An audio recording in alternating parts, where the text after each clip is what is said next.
Hi, everyone. Welcome back to the Chasing Meet Cutes podcast. I'm your host, Nicole. And I'm your host, Trisha. Back again Yes. for another. Woo woo. Um, okay, we have an icebreaker question for Yeah. today that really kind of had us stumped, I will say. Yeah. because I'm only there's answering a one lot half of of it, answers. to be honest. Yeah.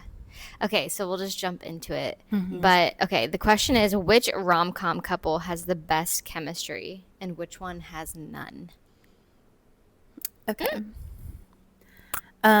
Mine was going to be, not was going to be, it is Kate Hudson and Matthew McConaughey. Okay, I thought about them, Oh, okay. but that wasn't my answer. Oh, gotcha. I mean, in any of their movies, I feel like they have the most, but like, Oh yeah. I don't know, How to Lose a Guy in 10 Days, like, So believable. yeah, I just love all their movies together. Yeah, I was gonna say, of course, like we recently talked about that one in season 1. So like a lot of the season 1 stuff we've done is like coming to my mind. Mm-hmm. So I have to say Noah and Oh, so good. oh my gosh, why am Yeah, Joanne. Joanne Mm-hmm. and Nobody Wants This. Totally. I That's mean, a great one. the chemistry was so on point. But Yeah. I also then thought of a separate one outside of things we've already talked about in the backup plan with J-Lo and oh gosh, I think his name's like Alex something. He's the guy that was in Hawaii Five-0. Anyways,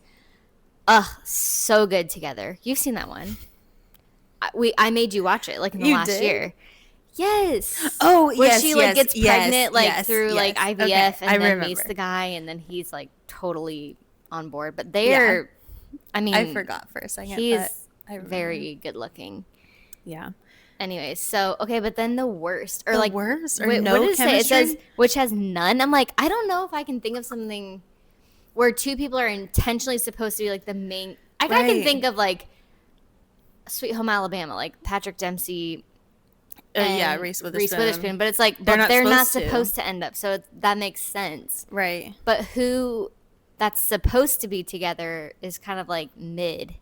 Didn't you have one in mind? I did have one in mind. Who was it? And I think that, okay, we love this movie. It's a sweet movie, but Happiness for Beginners, Okay. very okay. low chem. Okay. Yes. Not none. Right. Like, and their story is so sweet. It is so sweet. And I'm sure we'll talk about it someday Yeah. because we do like it. And I just really recently realized that that's based off of a book. Oh yeah. Mm-hmm. So I'm interested to read that more and maybe in the book there's more like chemistry Yeah. because it's kind of like that enemies to lovers or friends to lovers Yeah. thing, and we don't get enough by the time they get there. So that's kind of why I thought they had low chem. Yeah. And like I don't know, the two people, like the two main people in the movie, Yeah. I feel like aren't your typical No. rom-com cast. And I mean the movie's not really your typical rom-com either. It's kind of like yeah. I love the movie. I think it's super cute. I love Very the cute. story. I do love the yeah, story. it's kind of, it has more of like an indie movie vibe to it Mhm. instead of like big screen where you're getting like the Right. kind of, I don't know. Yeah. But that's my answer. Love that. So Give us yours. yeah, we want to know We want to hear. your guys's. That is such an Ohio, Northern, Yeah. Midwest, whatever you want to call it. And I always say y'all. I didn't. in I that do moment, say but y'all a lot, Mhm. but sometimes that you guys's, your guys's, that just creeps up. Too funny. What are we talking about today? Ooh, today we're talking about Adam Sandler, Adam the Sandler. goat, the Yes. goat. You know, I there's so much to say about him in general. Like I just love him. Oh wait, what are we drinking? We're just drinking some hot tea. Mine is decaf English breakfast tea. Mine is also decaf ginger spice tea. Ginger spice. Ginger spice. Like the Spice Girl. Exactly. Yeah. But anyway, I didn't even take a sip. Sorry. Loser. Excuse me. Loser. But we are talking about Adam Sandler. Obviously, not all of his movies are No. rom-coms or rom at all, but we just picked a few that we really liked. So yeah. Yep. The first one we're going to talk about is, what is the first one we're going to talk about? We're going to start with 50 First Dates. 50 First Dates. Now, like we said, he obviously has a ton of movies, and there's more. Like, we could have gone way back in time and started with The Wedding Singer and all that, but we just picked like a few of our favorite ones because we could make that like a whole season on Adam Sandler. Yeah, right. Honestly. But when we were watching these three, rewatching them, I'm just like, I swear Adam Sandler just comes on set and plays himself in every he movie. just is himself. Like, I don't even really the feel like it's a wardrobe, character. every everything, time, like just him. all three of the characters we see in him, like, although they might have like a few different,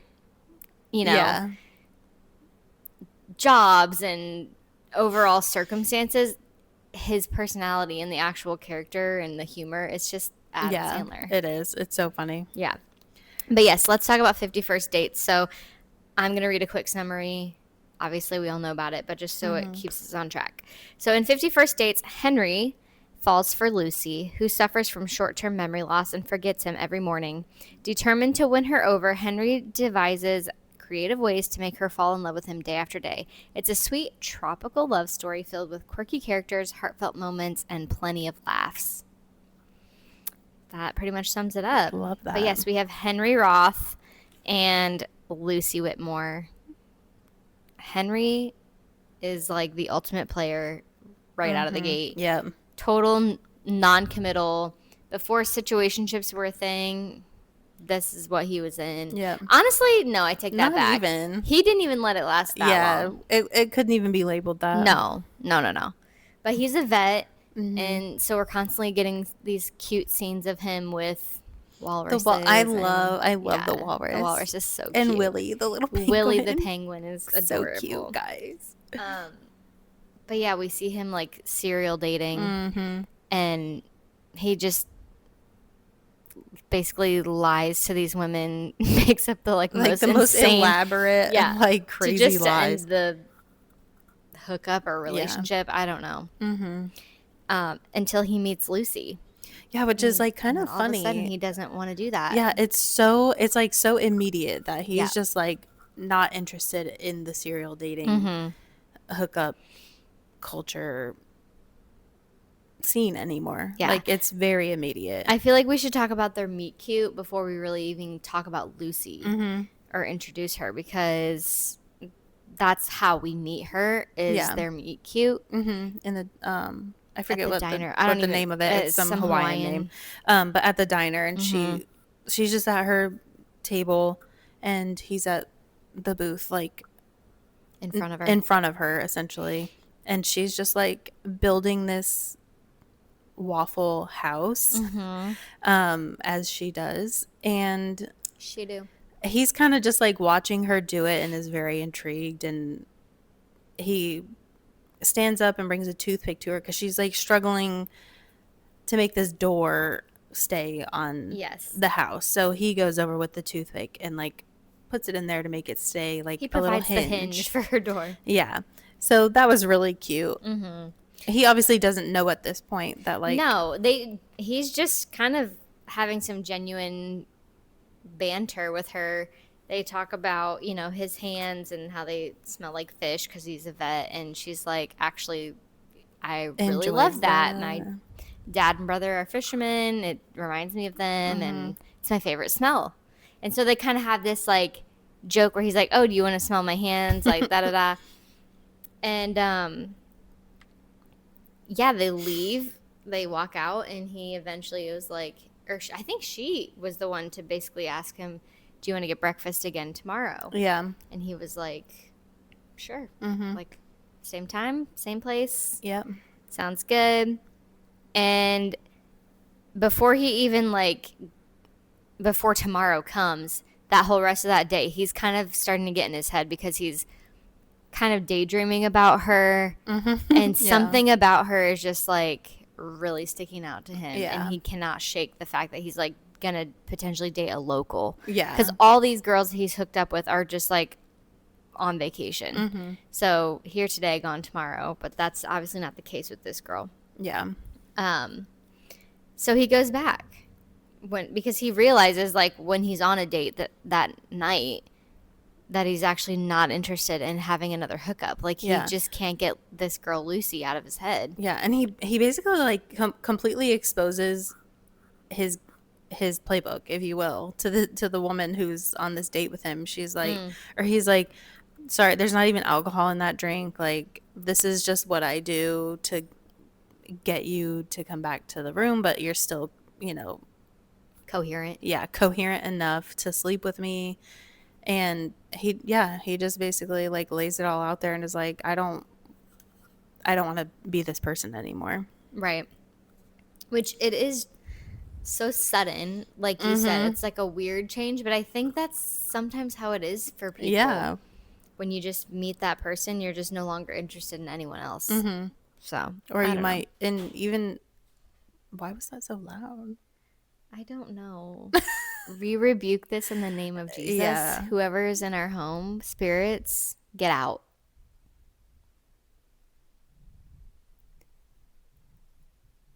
What?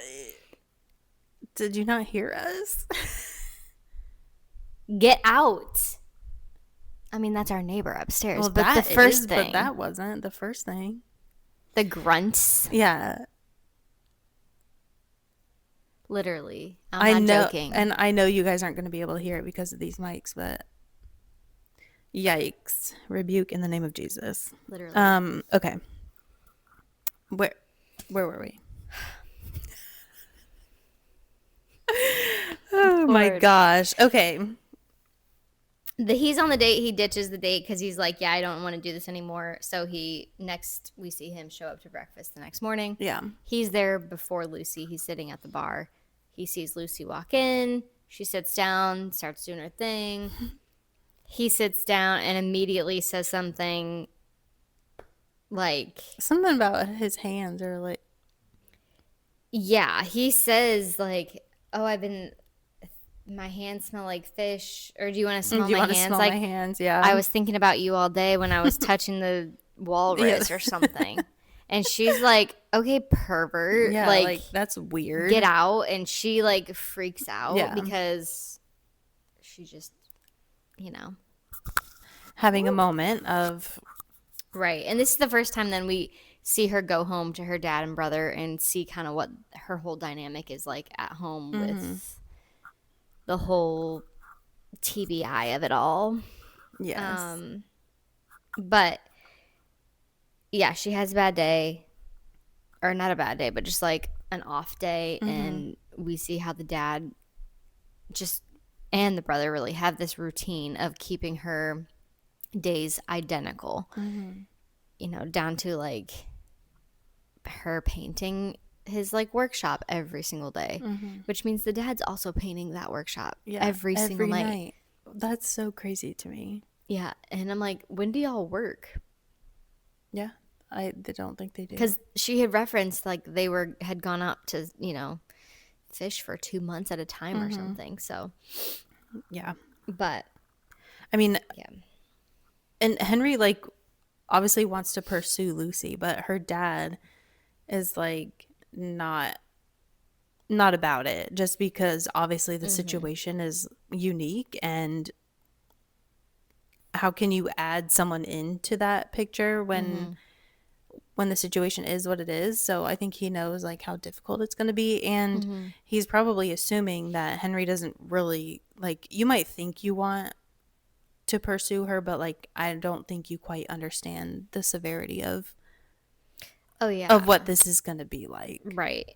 And just how like much effort that the dad and the son or the brother have to put in every day. And it's like you said, like that seems like a lot. Like why would they do that? And it's like, but when you think about not doing it and like what the day would look like, right, with that being the case, it's like she's freaking out. And we kind of see that. We do see that happen. Yeah. We see her because eventually Henry finds out about like in detail what happened, and the dad eventually, it's sweet because even though like the dad had said no, he basically starts creating all these random occurrences to happen so that he can just like see her. Yeah. Even though he knows like I'm not going to be able to like he doesn't even know what this is going to be, but he just wants to spend as much time with her or see her or whatever because he's just enthralled.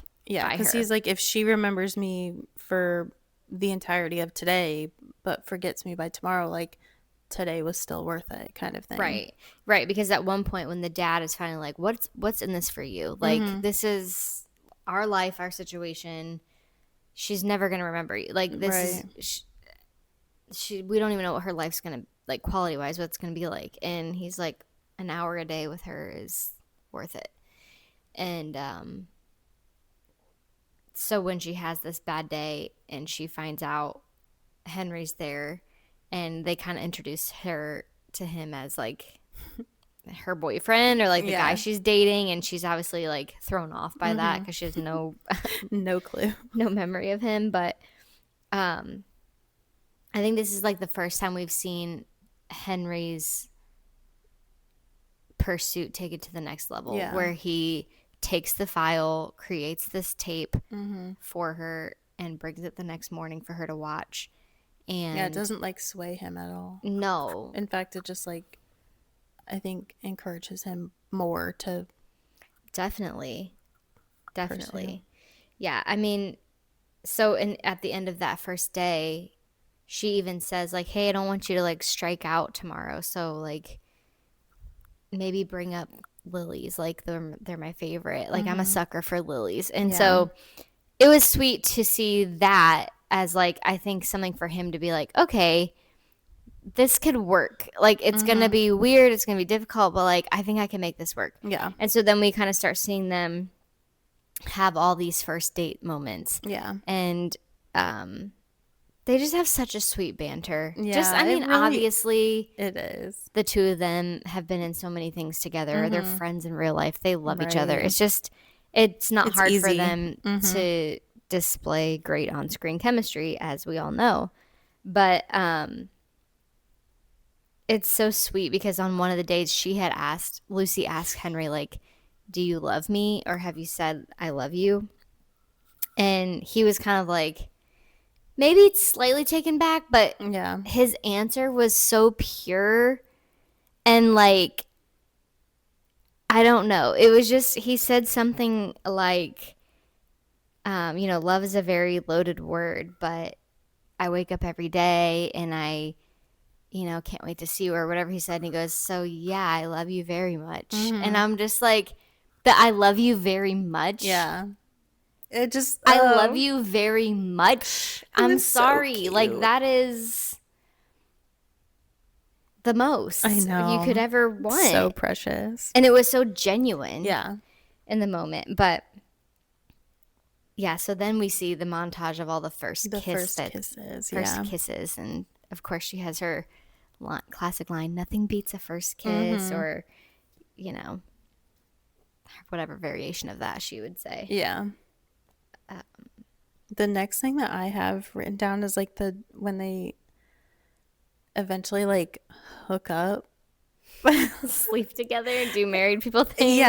I was like, I just was thinking to myself, like, despite like the scene itself was funny and like the dolphins being there at the beginning. Rob Schneider in this movie, get out, he's so funny. I mean, we know he's in like pretty much every one of his early movies, but this role was next level comedy. So good. But yeah, sorry, but that moment. So that moment, I'm like, I don't know. I wrote like, how do you feel about that? Because like, in the context of their situation. Yes. Like, I mean, yeah, because she even kind of alluded to the fact, like, I know this is, for you, feels like forever, but for me, it feels like the first day. Right. And then he starts to kind of be funny and like, oh, well, if we take like the average, like, it's really like, this is our 12th date. And so whatever. And I think there's a level of comfortability there and safety that she feels.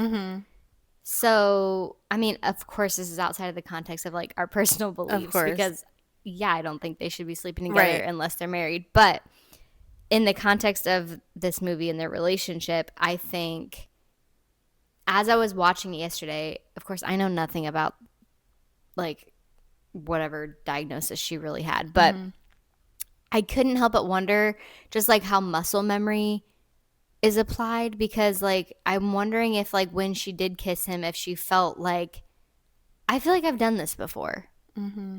Or just like a safety that felt familiar, even though logically speaking, she had no recollection. Right. But like there was some maybe emotional bond or tie. Yeah. And so I don't know. Yeah, I mean, was it weird? Sure. Could they have maybe not had sex on a couch for the first time? I mean, maybe. I don't know. I'm just like talking, well, about how she would Oh, remember it the next day. Oh. Yeah. That's where I'm like, it's kind of odd. It I'm not is, saying but then it wasn't consensual in the moment, but then it's like no, the next day she's but we already find forgotten out. it. But we find out though that she's keeping a journal every night that she then gets to read in her own words, like what happened the day before, essentially. So maybe she just kind of was able to explain that to herself. Maybe. Like, hey, I know this is weird, but like we want to do this and this is what happened. And we obviously see she did make a little note about it right that night. Yeah. But yeah, after their little hookup moment, we see him write the little song for her, Forgetful Lucy. So cute. That's like an iconic scene too. I mean, this movie in particular, I feel like is one of his and her like iconic movies.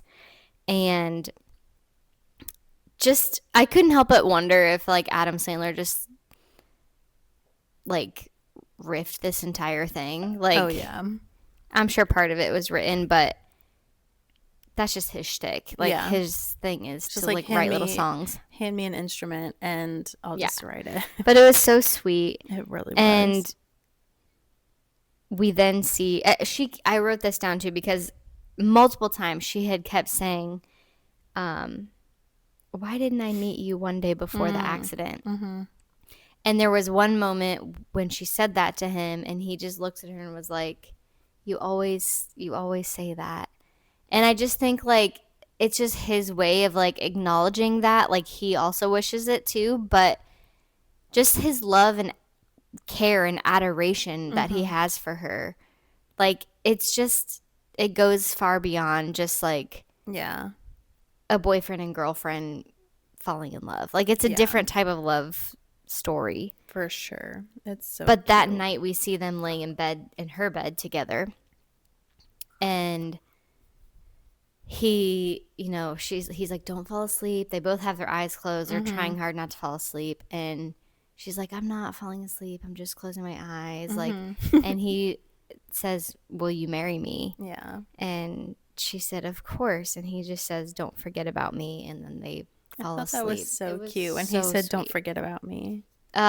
It was honestly like this is one of those movies that has such a good balance of romance and comedy. Yeah. Like it's pretty much equal parts.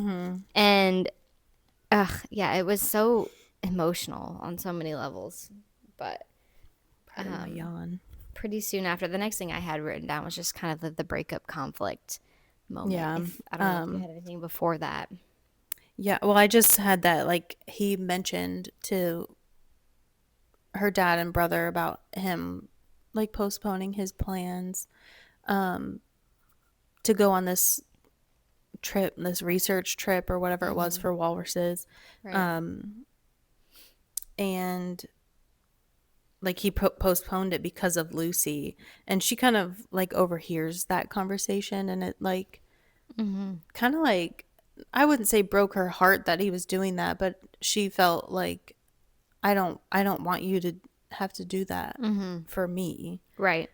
For someone who doesn't even remember the day before kind of thing. But yeah, that was the conflict because she wants to break up with him because of that. And she just wants to erase him completely is what she says. And it's just so sad. Like you were mentioning the journal that she had. She tells him, like, I just want to get rid of all the things in here that have anything to do with you. So she they go through it together. And that part. I know. The fact that it was killing him. Yeah. But he knew that, like, anyway. I'm going to do this, even though I'm contributing and erasing me from your memory. Yeah. But I'm going to be there. I'm going to type this up while you read these parts to me and then rip the pages out and we're going to burn them. Yeah. Like, that is, ugh. And so, of course, he leaves and it's pouring down rain. Yeah. And she just says, wait. And he turns around and they have this, like, one last epic kiss. First kiss. Yeah, which when she said that, she's like, can I have one last first kiss? And I just was like, no. Yeah. Even though, like, yeah, of course. But no. Yeah, it was just like this passionate kiss, and you could tell, like, it ended very abruptly, even though it was passionate. Yeah. It ended abruptly. He kind of, like, almost pushes her away because you can just see the pain that he felt. He's shattered. Like, yeah. Of course he is. Right. And it's like, obviously, like, we see kind of the montage of the next several, maybe days, weeks, whatever.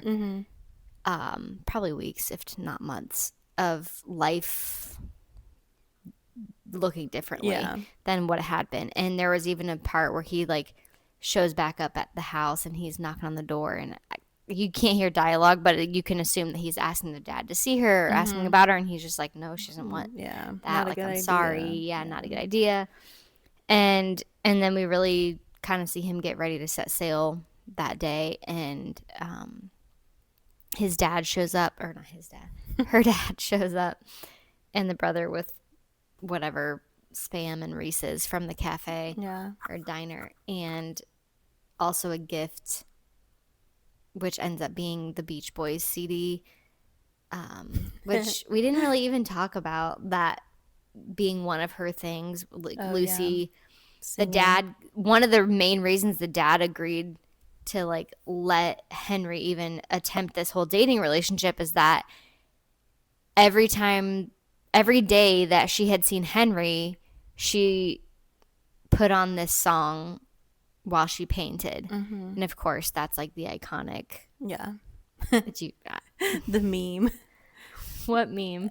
Just like the meme of him singing it. Oh, on the boat. On the boat. Yeah. Yeah, so great. Why can't I not think of what that song is right now in my head? Oh, wouldn't it be nice? Oh, wouldn't it be nice if we were older? So, yeah, he's totally emo in his feelings. He's singing this out. He's scream singing, cry singing. Yeah.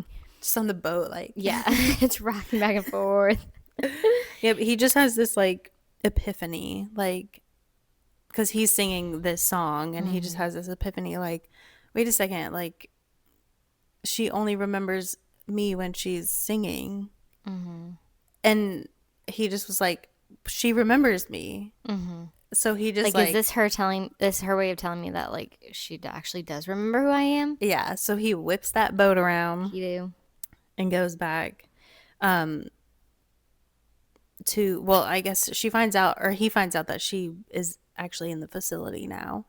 And she's teaching art classes and whatnot. But so he goes to the facility, to the class that she's teaching, and, like, asks her, like, he kind of makes that as, it's kind of like a grand gesture moment. Like, he's running, he turned the boat around, runs up the stairs, Lucy, he's screaming, everyone stops. And he asks her this. He's like, Lucy Whitmore, do you remember me, or do you know who I am? And she's like, no. It was like, and it's like, oh dang, like, we were hoping she was like, I do, Henry. But no, she didn't. So she asks him what his name is, and she's, like, walking towards him or whatever, and, like, you can kind of see it click a little bit, and she brings him to this back room or whatever. When was the part that was it before she showed him the studio, or after, when he said, he said, you know that journal that you have? What if I were to tell you that I used to be in a lot of those pages, or something like that? And she said that would make a lot of sense. Yeah. Was it, I don't know if she then showed him the studio or after. Maybe it was after. I think after, or he said that after. Yeah. But she shows him this studio, and there's literally paintings, drawings of him just like hanging all over the walls, like on these like strings, whatever. They're Clips. pinned up everywhere. Which is so, it's just funny that there's all those photos of him, but Yeah. it's also Just sweet. like something that she had been dreaming about him or yeah. She's like, I just have creating this his dream face. every night with this person in it, and here you are. So like, there's something like there that I must know you somehow. Yeah, in her subconscious that's right. Recognizes him. And then we just see like they have the sweetest moment there in the studio where they kind of have this moment of, you know, he explains to her like, you wanted to erase me because you didn't want me to not live a happy life and whatever. And he was like, but being with you is the only way I can have a full and happy life. Yeah. And they share their kiss together. Yeah. And then we just see this flash forward scene of the future and her waking up and watching her tape, which is a different tape. It includes their wedding video. Yeah. And they didn't really say much about the daughter, did they, in the tape? No, I don't think she was anything. just there. Yeah, she just was there on the boat. Yeah. Later. It's like, hey, say hi to your mom. Yep. Mom, this is your kid. Yeah. And you know what I love that he didn't make like this big spiel like, let's sit down and let's cry about it and let's talk about it. He just goes, after she watched the tape, she comes upstairs on the boat, says hi to her dad. He walks over immediately, gives her a kiss and says good morning and just says, go give mommy a hug. This is your daughter, or this is our daughter. And she just picks her up, and it's like, let the day begin. Yep. Like for them, it's just like another day. And they're doing their best to like make her feel like she can make sense of it, but we're not going to like dwell. We're not going to relive. Yeah. Like even the amount of like time spent on the actual accident in the video was like a snippet. Just a blip. Yeah. A blip. Here's what happened. She can obviously feel the scar, which thank God, because I think that kind of helps like her make sense. Like, okay, that nobody's like messing with me. Like this that legitimately really happened. Yeah. And that's how the movie ends, because they're just sailing together as a fam. Yep, they are. I love it. Me too. I used to watch that movie a lot. My sister and I used to have it on DVD and watch it in our like long. We would bring our little mini TV on road trips, and that would be one of them we would hook up and play through the PlayStation 2. Gosh. But I just love it so much. Simpler times for sure. Okay, we're going to jump right into the next one. Yeah. We're going to talk about Blended. Blended. That is another Adam Sandler, Drew Barrymore classic. What year was that? Oh, gosh, I think that was 2014, I think. Yeah, because Bella Thorne was in it and she looked very young. Yeah. So we have Jim and Lauren. Yes. Do you want me to read a little? Go ahead with the summary. Sorry. A little summary? That's okay. Back off. Whoa. No, okay. Blended follows single parents Jim and Lauren, who after a disastrous blind date unexpectedly find themselves stuck together at a family resort in Africa. Despite their initial dislike for each other, their families start bonding and romance begins to bloom. It's a fun, feel-good movie packed with awkward moments, chaotic family antics, and a heartwarming ending. Jim and Lauren have this horrible first date at Hooters, which she can't even get over the fact that like this guy planned a date at Hooters. Like, come on. I don't blame her for that. He's not paying her any attention. He's looking above her at the TV screen. He ordered food, eats it, drank her whole beer, drank his whole beer. He's just kind of like looking to get this over with, and she's right there with him. Yeah, because it was a blind date. Like someone set them up. It wasn't like he asked her out necessarily. Right. They just were not. They were not into it. And he's a widower. Right. And she's a divorcee. So I don't know. Being a widower is always tricky. Definite layers of emotion there. Yeah. So I think he just was like not really ready Oh, he definitely wasn't ready. Um, and honestly, I don't think she really was either. Like, yeah. Ready in a sense, but also I think she had some self-work to do. Not that like she thought low of herself, but I think that whole like my kids have to come first 100% of the time, like that kept coming up as a thing. And like it took someone like him to call it out and be like, yeah, but at least 1% of the time you get to like do things for yourself. Right, because he has kids too. So it's like, he's got 3 girls, she's got 2 boys. Is not, they're not new to the whole kid thing. And obviously he has to be like the sole parental unit in his girls' lives because it's just him. But her kids have a dad. And he just isn't present. He sucks. He does. So she's also really the only one parenting her kids. And so they kind of bond over that, even though it's different circumstances. Right. Even before they end up going to Africa, we see them run into each other at the convenience store. Oh, yeah, that was funny. They both have issues with their kids, right? Like his kids need a mom. Yeah. Her kids need a dad.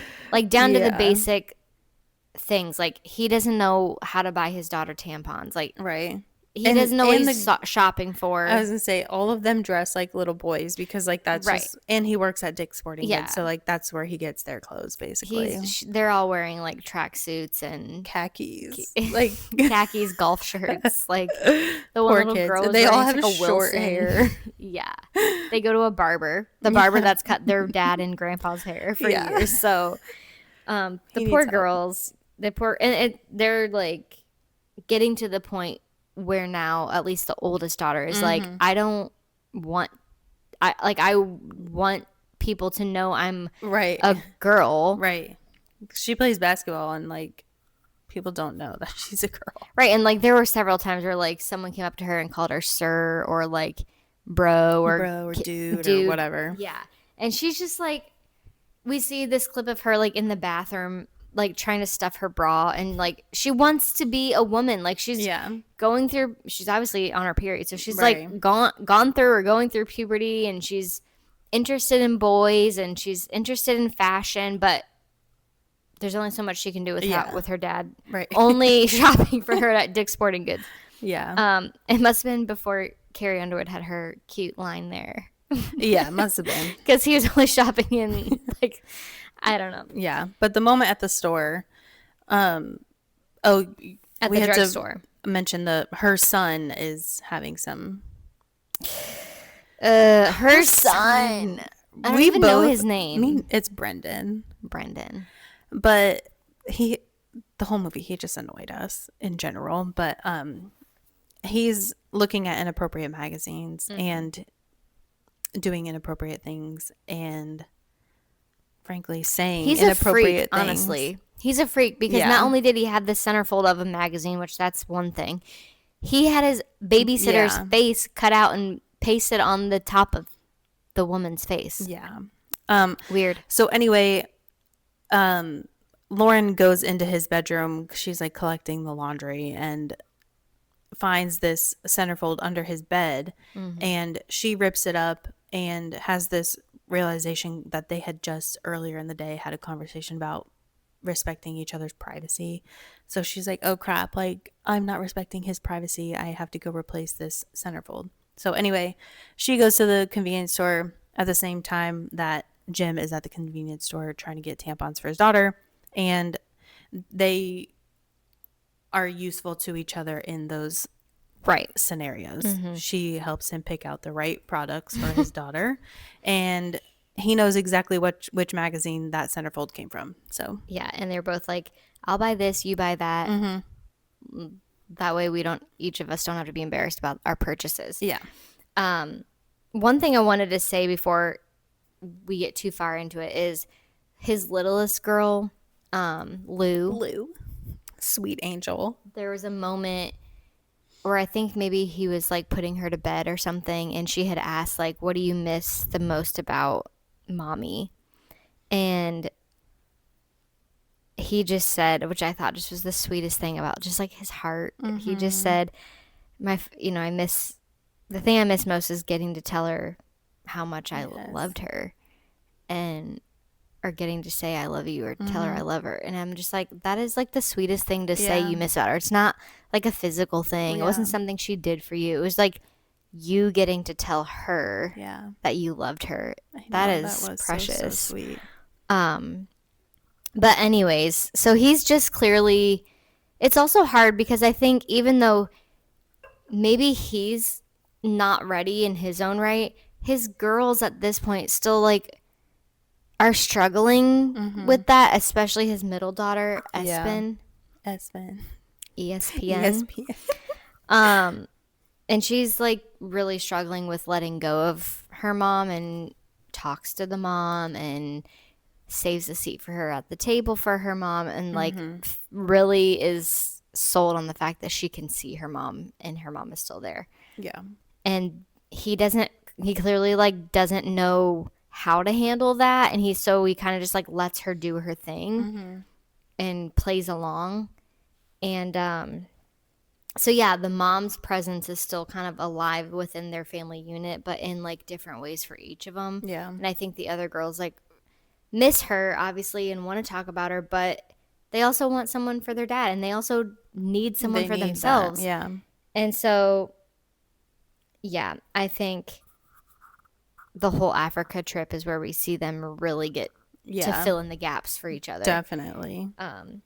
So they end up going to this African trip because his boss happens to be her bestie's boyfriend. They were supposed to go. That didn't work out. Yeah. So they both call and arrange for both of them to go on this trip without the other party knowing, until they showed up to South Africa at the resort and they're like, wait, you're here too? Like, what? Yeah. And at this point, they're kind of like not enemies, but just like they don't care for each other. Yeah. I mean, they had that horrible date. I mean, yeah, like enemies would be a little strong. Yeah. But definitely they're not like excited to see each other. Right.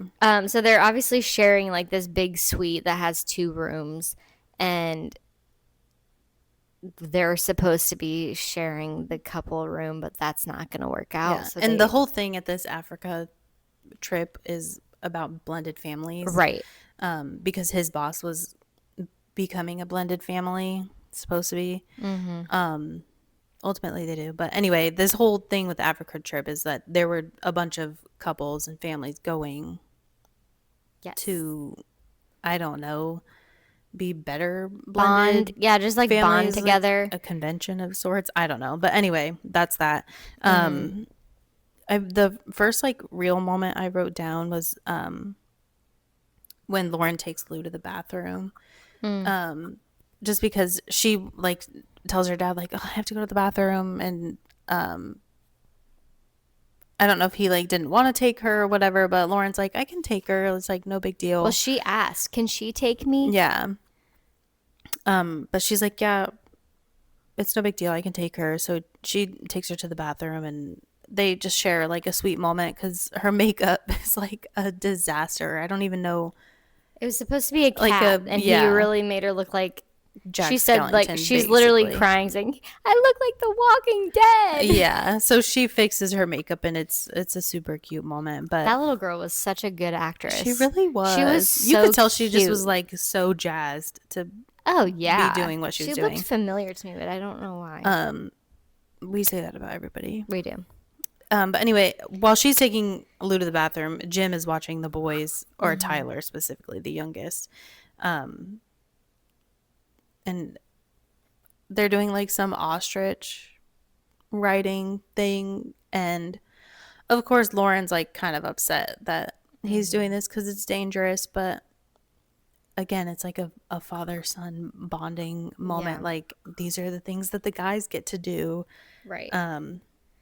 Well, because she's like overprotective, gotta keep him in the bubble. She's so concerned about like wanting them to bond with her or like her or think that she's doing a good job or have a good time. Like that was her whole like motive of us coming on the trip, was like, we don't get to do this. Like they were gonna have to stay at home and like go to the mall and go bowling for their spring break. So she really just like wants them to love and appreciate and have fun with her, but she's like has a hard time having fun herself, right? Because she's so consumed with the details of life, Yeah. organization, her calendar at home, like all the details, her backpacks put in the cubbies, like all the things. Yeah. So I think Jim is the one that can step in and be like, just chill. Yeah. Like, he's fine. Right. He's going to be fine. And vice versa when it comes time to, like, for her to kind of help out with the girls. And he's kind of like, what are you doing? Yeah. Like, I got this. These are my girls. What are you talking about? We, whatever. And she's like, no. Like, there was a moment between her and Larry, a.k.a. Hillary, the oldest daughter, where they're talking and said something about Hooters. And she said, oh, that's where my mom worked. She managed the Hooters on Lake Street or something. Obviously the one that they had their horrible date. And it kind of like immediately shifted her perspective on why he chose Hooters. And she immediately was like, oh, great establishment. Like that night at dinner they were talking about it, and she was kind of hyping it up instead of tearing the moment down. But I thought it was really sweet, like when Lauren took Hillary shopping. I think it was after dinner that night or something, because there was another family at their table. This family. The boy's name was Jake. Yeah, I don't know the couple. The couple, they're weird. But anyway, Jake is their son, and Hillary kind of takes a liking to him, and same with him to her. But she obviously like doesn't really feel comfortable in her own skin because totally insecure. She just like has these super drab clothes on. She's literally wearing like basketball shorts and an oversized t-shirt. Yeah. And when they were playing like the pickup game with like the other father and his son, the whole time like she's schooling him, like knocking this kid to the ground, shooting. Like she spots Jake and then all of a sudden like gets all weird and like does this little like weird dance, and she's like trying to put her hand on her hip, like she's just trying to like make herself look more feminine, really. Right. And at one point he's like, what's with your son? Because she starts crying after the dad says like, you don't even need a bra, just take it off. Right. And he's like, what's with your son? Is he okay? And he's like, that's my daughter. Like she's a girl. And he's like, looks at his son and like, you suck. Like you just got beat by a girl. Yeah, but it was really sweet when Lauren took her shopping and got her all, you know, the girly clothes. And she also let Hillary take her appointment at the salon and got her hair done, got some extensions, got her makeup done. So she's just like a completely different person, and is just like immediately way more confident in her own skin. Shows up to dinner that night and she's like the star and catches everyone's attention. It's funny how they did that. A couple different scenes. They would like play different songs for the way each person at the table was like reacting to it, or their perspective. And so of course like Jake is like, I forget the songs that were playing, but he was just like, oh, like she's like so hot, like she's in a dress and she has hair and makeup done and heels, and then of course pan to Jim, the dad, and he's just like, what the heck? Like, oh heck no. Yeah. And but they kind of, Jim and Lauren like kind of, I feel like in those moments like realize though that like they need each other's help. With they have their several kids. moments throughout the movie where they like communicate non-verbally. Like they can just look and be like, like, see, like, or even just mouthing like thank you, like for like stepping in a moment like they weren't winning that moment with their kid.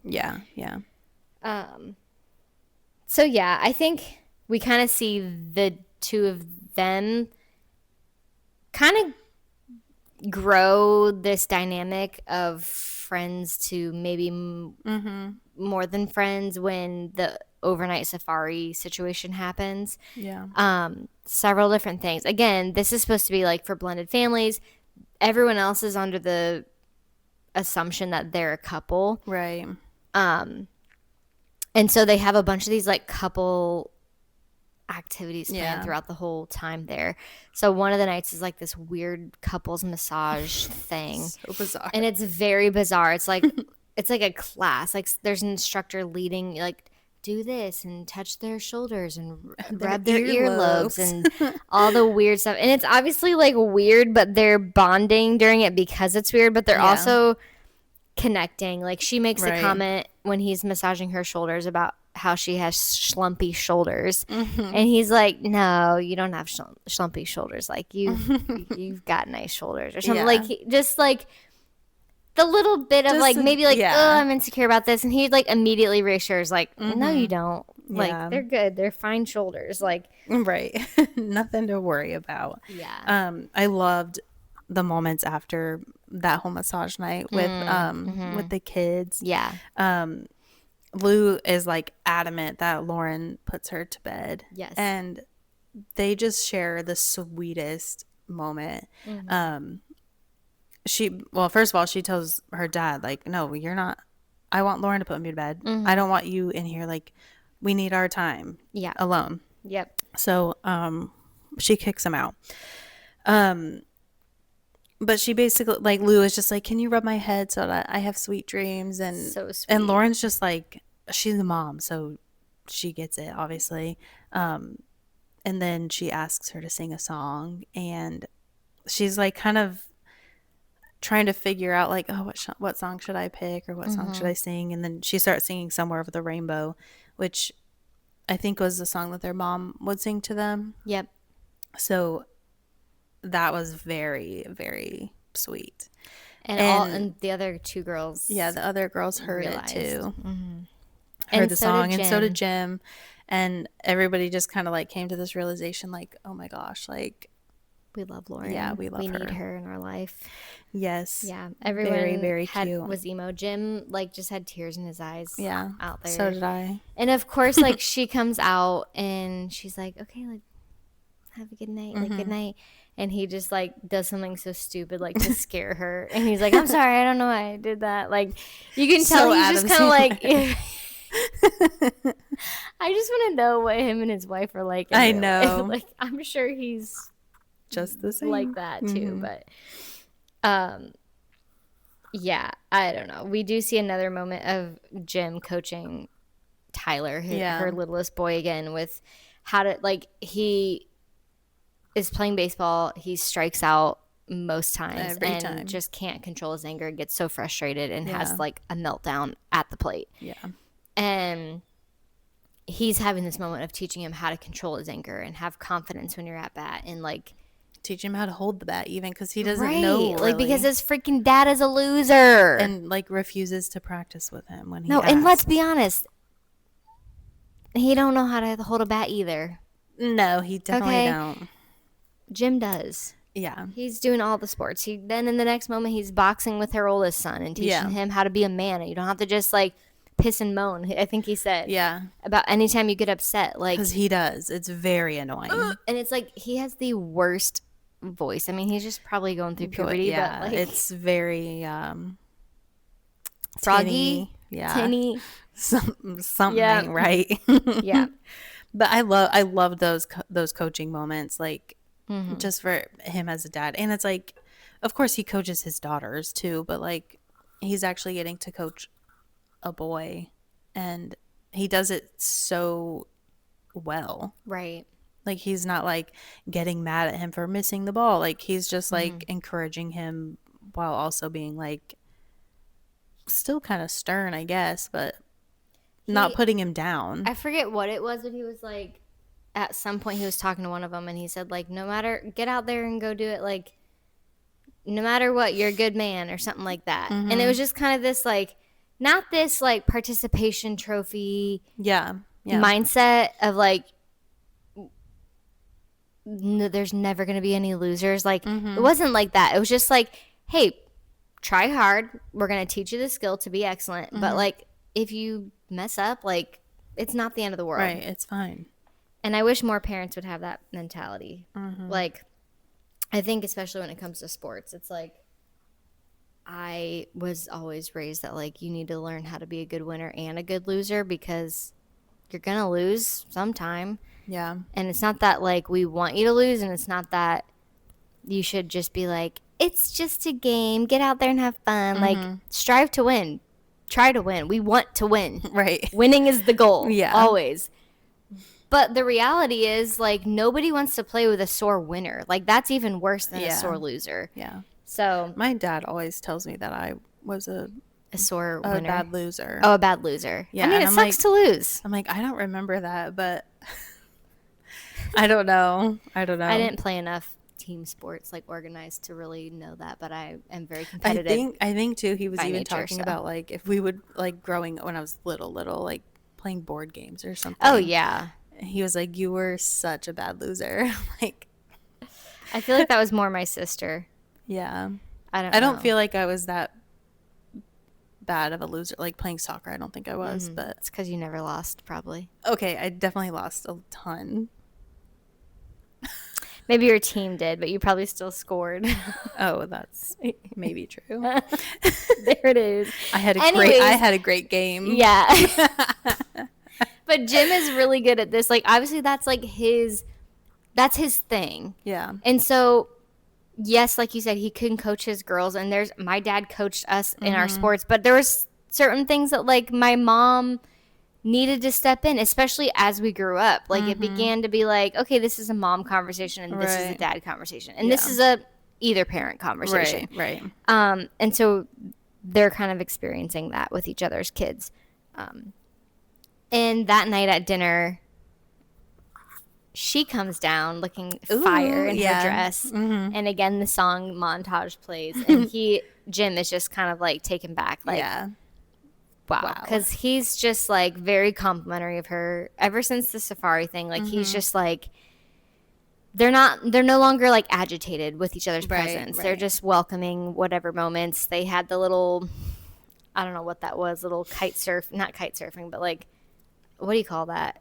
It was like parasailing, parasailing, whatever. But in the African savannas. Sahara desert. Yeah.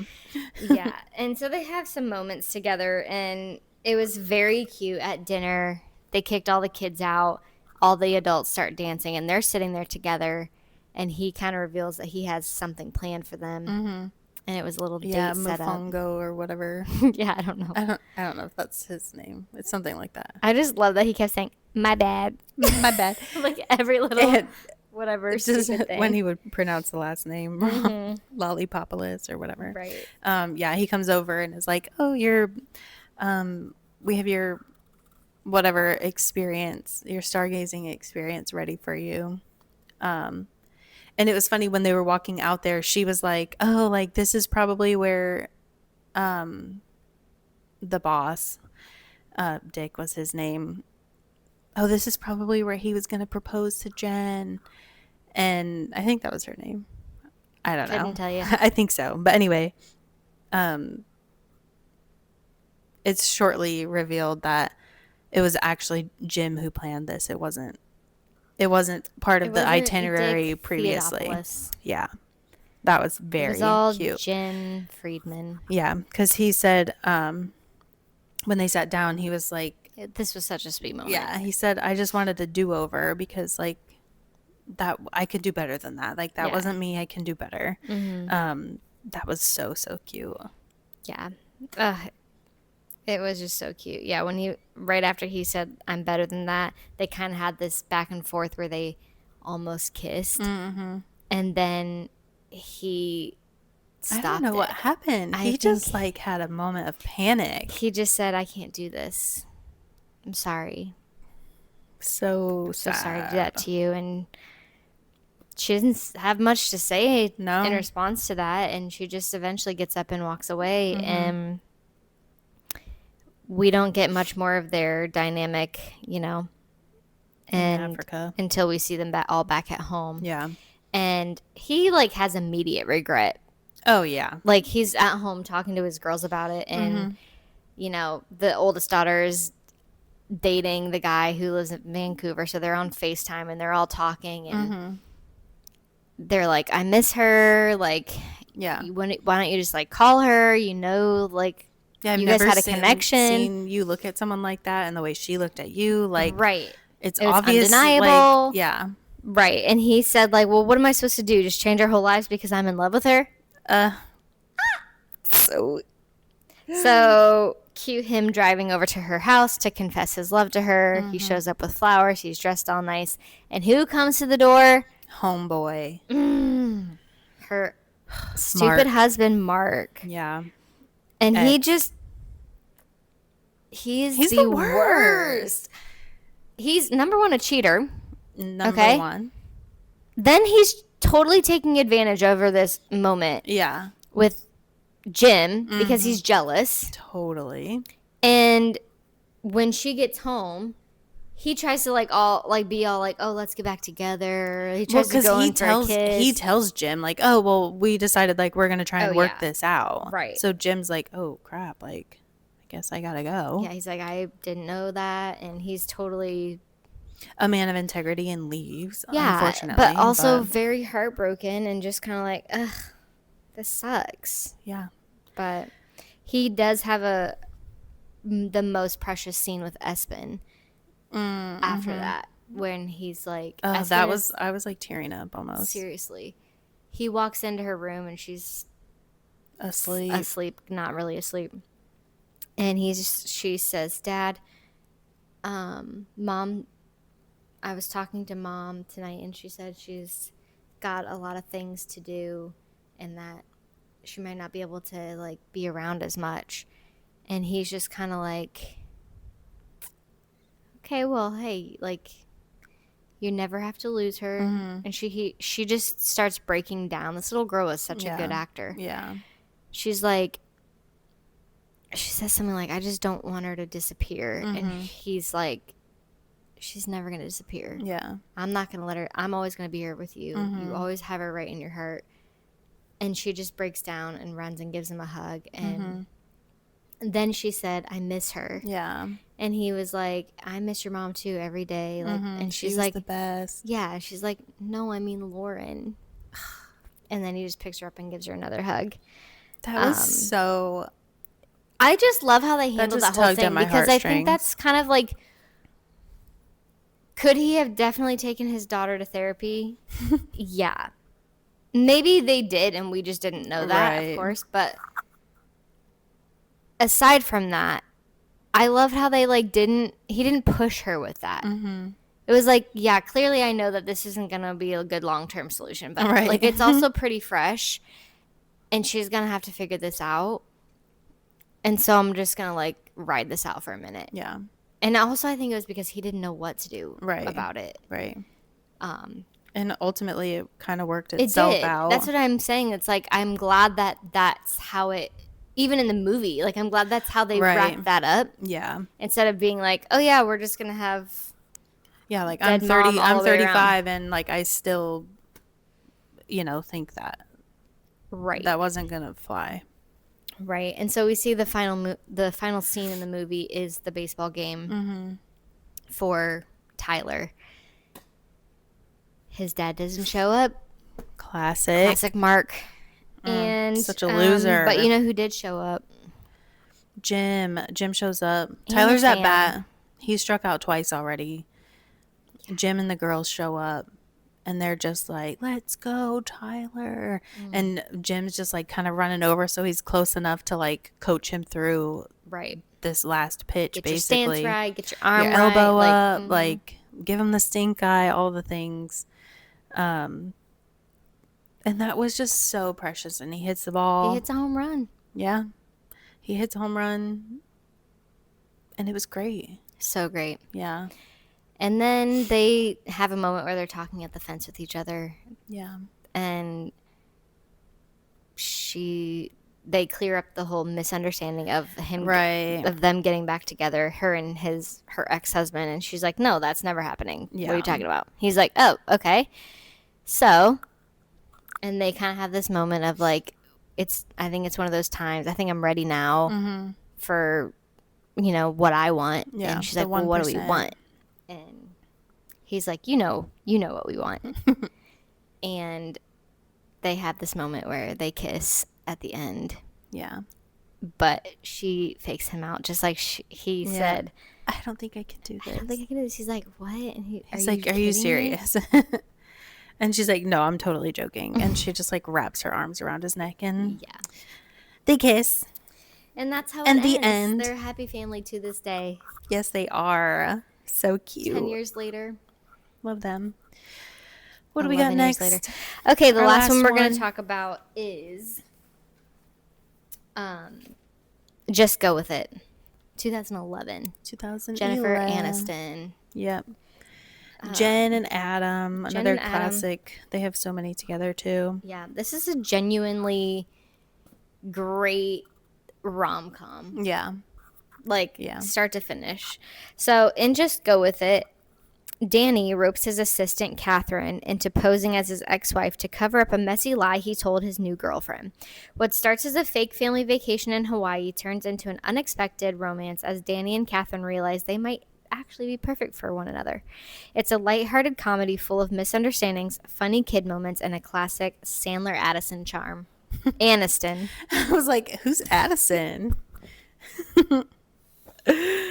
Guys, that was the first one of the night. That's not really too bad, honestly. I was just reminiscing on the Yellowstone episode from season 1, how I accidentally said Tom and Faith instead of Tim, as in McGraw. Like the Tim McGraw. I called him Tom. Tom McGraw. How embarrassing. Truly. Anyways, okay, we got Danny and Catherine. Danny is a plastic surgeon, also a serial dater in this movie. Yeah. But his whole storyline is that his almost wife years ago was cheating on him and decides, like, you know, the wedding is basically a sham. And so he calls it off before it can even happen. And he's just defeated by that and ends up going to a bar, and he still has his ring on, and it ends up getting him a date or a hookup. Yeah. And that sells it for him. Like, he's like, okay, cool. Like, I'm going to run with this whole, like, fake married storyline just to get me girls. He's non-committal. Yeah, he realizes the power of the wedding ring. Right.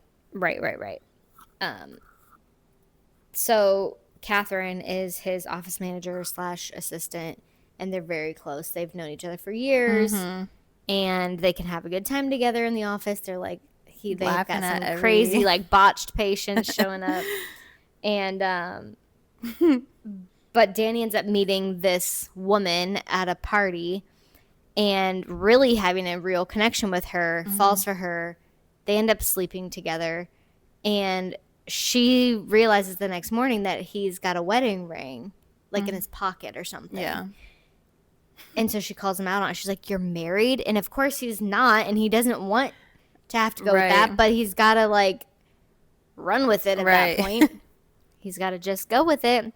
So he makes up this lie that, like, oh, well, he is, but he's getting a divorce. And she was like, well, I would feel much better, like, hearing that from her just to make sure. She doesn't want to be the other woman. Right. So she's like, can we meet her, and then I'll feel better. So they were like, he's like, okay, yeah. So he's got to have a fake wife. Yeah. Like, pronto. Yeah. So Catherine becomes that person. Yeah. He has to, like, take her shopping because he's like, you need to look like a plastic surgeon's wife. Like, you can't just wear these clothes from Old Navy. I'm like, not the Old Navy slander. Yeah, no hate, no shade to Old Navy. My gosh. But anyway, so he takes her shopping on Rodeo Drive, and, like, she just kind of goes a little crazy because, first of all, he was the one who wanted to take her shopping, but then was complaining about the price of everything.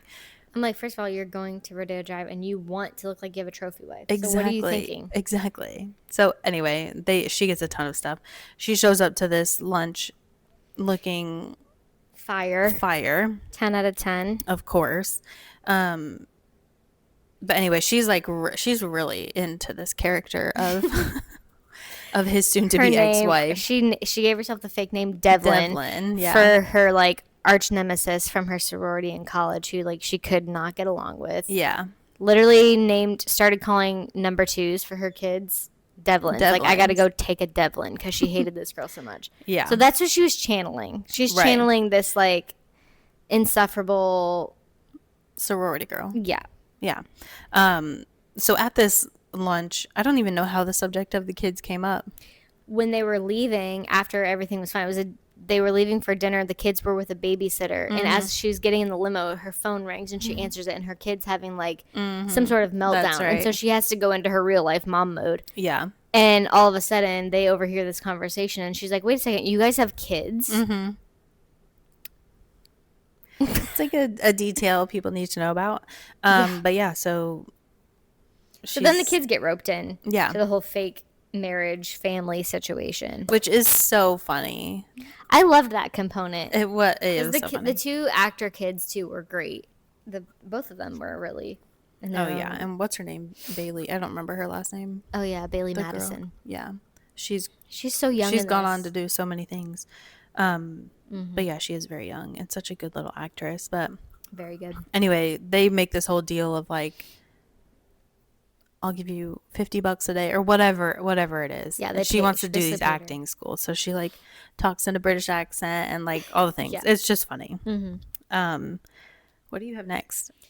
I just basically say they end up going to this trip to Hawaii because the kids basically get it out of him that like he wants to go swimming with the dolphins in Hawaii. Like that's what he wants as his payment for faking the relationship. So they all go to take this trip to Hawaii together, including the girlfriend, and including Dolph. Why did they have to do that? Freaking Dolph. What's the guy's name in real life? I can't stand him. I don't know. I know I looked it up, but I just can't stand him. I forget it, but he's obnoxious. I just like they could have done without that whole character, to be honest. Yeah, but this guy, his cousin, apparently shows up as like what he says in his mind is like Devlin's. It's not Shane, is it? No. Let me just look. Why am I thinking that? See, when we get bigger, we'll be like, pull it up. True. Pull it up. We'll tell our assistants. Pull it up. Put it on the screen. Nick Swardson plays Eddie. Yeah. Yeah, but Eddie shows up and he's trying to be like, "Oh, I'm Devlin's boy toy, new guy situation," and he's just a freak, which is like so unbelievable. Weird. No, like you mean to tell me? No, she's a stunner. Just no, all around. No. Anyway, so then the next thing I have written is that the real Devlin. Yes. They run into the real Devlin, who is Catherine's arch nemesis. We talked about. Nicole Kidman. She wants Catherine and Danny to join her and her husband. Forget his name, Ian or something like that. I-Man. The I-Man. For dinner. So they have to like coordinate this whole thing where what's her name and they're constantly bargaining with one another. Like if I do this for you, then you have to stick around. Well, then I'm only going to stick around if you come to this with me. Right. So yeah, and so he had dinner. He had planned to do dinner with Palmer, his young girlfriend. But Catherine needs him to do this dinner with Devlin and her husband. So he sends, what's his name? Dolph and Palmer out to do their own thing. But the moment I have about them at dinner was what's her name? The real Devlin and Ian, before they like leave each other in any moment, they say what they love about each other, and it's so awkward when they're doing it, but and their faces are like this close together. Yeah, their noses are like anyway, passion. So Devlin's like telling them like, oh, you guys should try it, like, and they're like, okay, yeah, we'll try it whenever. Yeah. And Devlin's like, why don't you just do it now? Or she was like, she says it. She went the passive aggressive route and was like, not everyone can do it. Yeah. And then Jennifer she's like, okay, well, like, we'll just we can do it now.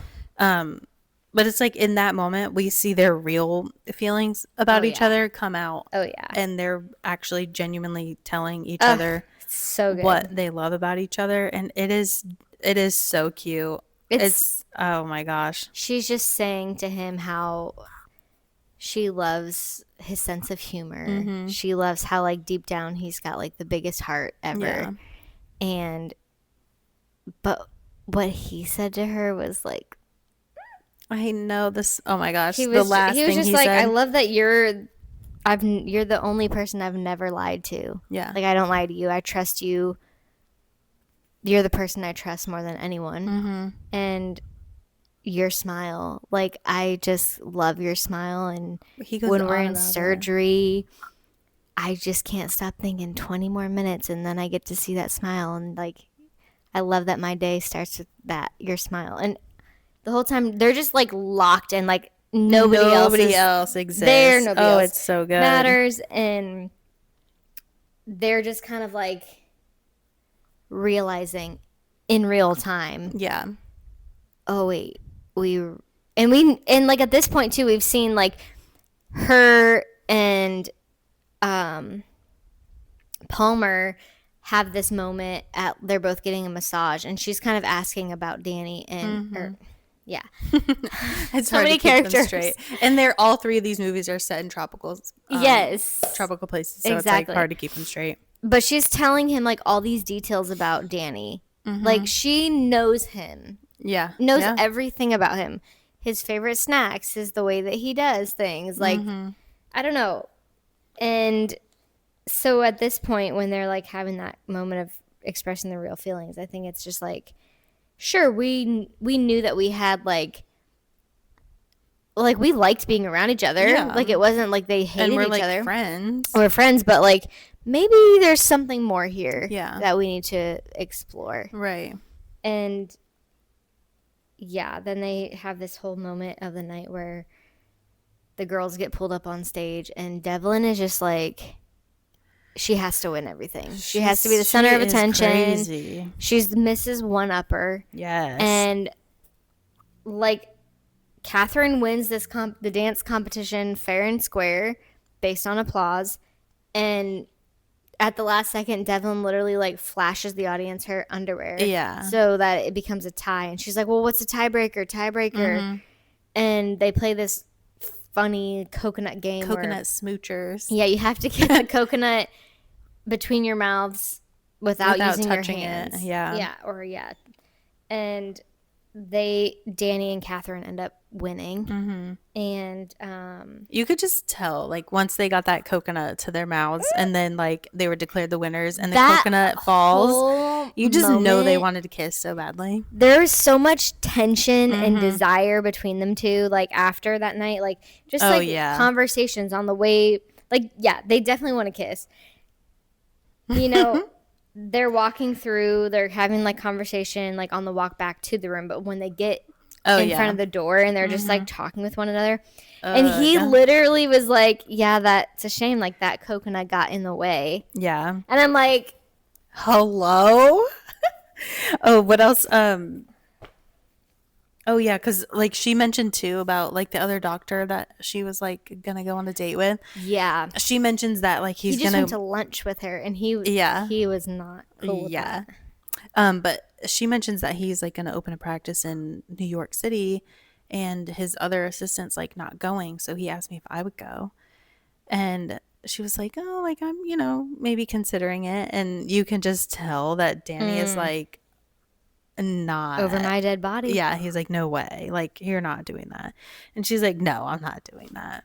And then he makes the comment about the coconut, but I don't know, just about, that like, are you jealous? Like, yeah, because he was like, you've been messing around with me, like you could have just told me that earlier. And she's like, I wasn't messing around with you, I was just like having fun, like whatever. But like, are you jealous? And that's when they have this moment where they almost kiss again, and then her freaking kids have to open the door and ruin the moment. Like, what is this, Hallmark? Oh right. My gosh. And so the kids go in the room, she's like exiting, they're saying whatever, goodbye. Yeah. And then she's like, I'm gonna go to bed or whatever. Yeah. He leaves, he's walking down. By the time he gets out of the elevator, like onto his floor, he's like, she's not going to bed.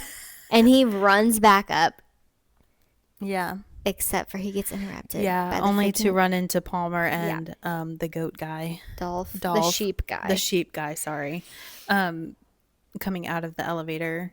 And Palmer, like, all of a sudden is, like, wanting to get married, like, the next day. Yes, because freaking Dolph. Because of Dolph. Told him that Danny had been like eyeing rings when they first got there. Because she is here's the thing about Palmer. She's not giving Meredith in Parent Trap. No, right? She's not like giving Gold Digger. No.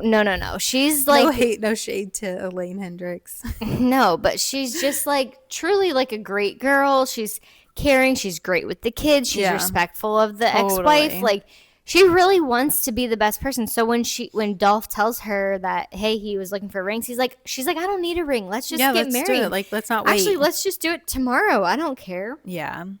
And he was like, okay. Right. But then we see Catherine. The elevator opens up. Also coming out of the elevator. Looking like she's about to race out of that sucker. Exactly. So we knew she was coming back for Danny too. But they obviously like are talking about how now they're getting married tomorrow, and she gets back in the elevator with Dolph because they kind of have to like not act like they just saw each other the way that they did. About to kiss. Yeah. So they're like, oh yeah, Dolph, like let's go back up, you and me. But you can just tell like the elevator's closing and you can just see her eyes like looking at him. And oh my gosh. So that sad. Was yeah. But they end up having this conversation like later on that night. He calls her and she's in bed like from room to room. And he's like, hey, I just want to know, like, she's kind of going assistant mode. I looked at flights for your parents. And he's like, oh, no, like, don't worry about that. Our parents aren't going to be here. Yeah. She's like, hey, well, do you have everything, like, that you're going to wear tomorrow? And he's like, yeah, well, he's kind of just like, I'm not even concerned with that. Like, yeah. What are your thoughts on this whole thing? She's like, well, what do you mean? Like, isn't that the whole reason we came here? And he's like, yeah, but, like, do you think it's a good idea? And somehow it comes up where she made up her mind and she basically reveals like she's going to go to New York because she's got to start over. If this is how this is going to go and you're going to get married, then like I can't be here. Yeah. And she was like, there's like a whole lot of guessing going on between these phones and I don't have time for guessing. Yeah. She's like, which, like I'm a mom. Yeah. Whatever she said, like, I'm in my 40s and I've got kids. I don't have time for guessing. Yeah. Which, like, respect. Yeah. Because I was frustrated in that moment, too. I'm like, why can't he just say what he feels? Like, just use your words. Also, let's just talk about the reality of, like, his plan is to somehow fake the death or an accident to write out the kids in his real life with her because she's under the assumption, her being Palmer, what is she just going to, like, believe this fake kids, fake wife forever? No, like the truth has to come out at some point. There's so much messiness going on between their relationship anyway. But the next morning, their wedding day, Catherine bumps into Palmer and she says like, hey, do you still love Danny? And she's kind of like taken back like, what? Yeah, like what do you mean? And she's like, well, I just think that he might still be in love with you because every time you're around him, he lights up and like this and that. And she's like, you can tell in her face, she's kind of like, yeah, I can tell because like we have feelings for one another. And she's like, no, like we're done. Like there's nothing to worry about. And she was like, okay, that's so relieving. So we're just assuming that the wedding's going on as planned. And we see Catherine holes up at the bar having a good old cocktail while this wedding is going on. Yeah, Devlin shows up at the bar and Catherine kind of reveals to Devlin like this whole thing is a sham. Yeah. She's like I'm not married. I'm not playing along. I'm not married to Danny. Like never was. I never was. But she does admit that she's in love with him. And it was funny too because Devlin also admitted like I'm breaking up with Ian, like our relationship sucks. He's actually gay. He didn't invent the iPod. He didn't invent anything. iPod. She's like he got all his money from suing from getting hit by a foul ball. Yeah. Suing the Dodgers. So anyway, Danny shows up to the bar he did not marry Palmer. And I don't know, they kind of just have this exchange of like, are we really going to do this? Like, after this whole vacation ends, like, and we enter the real world again, like, how is this going to work? Is it going to work? And first of all, Catherine keeps saying, like, I'm not this young 23-year-old. I this and that. When we get back to reality, like, she's going to become Mrs. Old Navy again, you know? And it's like, girl, your body is banging. Literally. You look like what 20-year-olds wish they looked like, okay? Her body is so goals, and she's just beautiful. Exactly. But he just kind of starts in response to that saying, like, what, you know, I was about to marry the love of my life or start my life with the one I love, and I looked around and realized that she wasn't with me. Yeah. And that's when she kind of says, like, well, what's this going to be like? I'm blah, blah, blah. When we get back, this is who I am, and I have kids. Like, this is serious. And he's like, listen, like, Palmer is great. Yeah. Sorry, I'm just laughing at what he says about the kids. Oh, I'll let you say that part. But when he says, like, yeah, Palmer is a great girl, nice girl, but, like, she's not you. Like, at the end of the day, it doesn't really matter, like, how great she is and whatever you think you are compared to her. Like, she's not you. And he wants you, girl. He do. But what did he say about the kids? When she was like, I have kids, and he was like, I love those kids as my own. Or something like that, but he did it in the British accent because the little girl does that. But he's so cute with the kids anyway. So like, he teaches the little one how to swim, like, because he didn't know how to swim and he wanted to swim with the dolphins. So yeah, he's also like playful and like kind of like not mean to them at some points, but just kind of like, I don't know, he's just truly himself with them, but also he realizes that their dad sucks and is not involved in their life. Yeah. And he's like, your dad's horrible. Like, he's an idiot. And like, he wants to be there for them because he wants to be there for their mom. Right. So, such a good movie. Right. Obviously, that ends with them being together and they have a kiss. And it's so good. So good. I think seeing Adam Sandler be like so hilarious and all the supporting roles and reoccurring actors that are all in his movies, like that's the predictable parts. But like when Adam Sandler has serious lines to deliver, like he can deliver them in such a genuine way. It's just like, it just seems like a real heartfelt moment. Yeah. And it's always just so sweet and so soft spoken. Yeah. So serious. And then, like, he'll do something crazy and, like, scare you or whatever. Or he has to cut the tension with a joke or whatever. Exactly. Yeah. He can't let the serious moment linger too long. Gosh. But I just want to see so much more of him. Like, I know Happy Gilmore 2 is supposed to come out, which there was a little bit of romance in Happy Gilmore, but not, not enough to really talk about.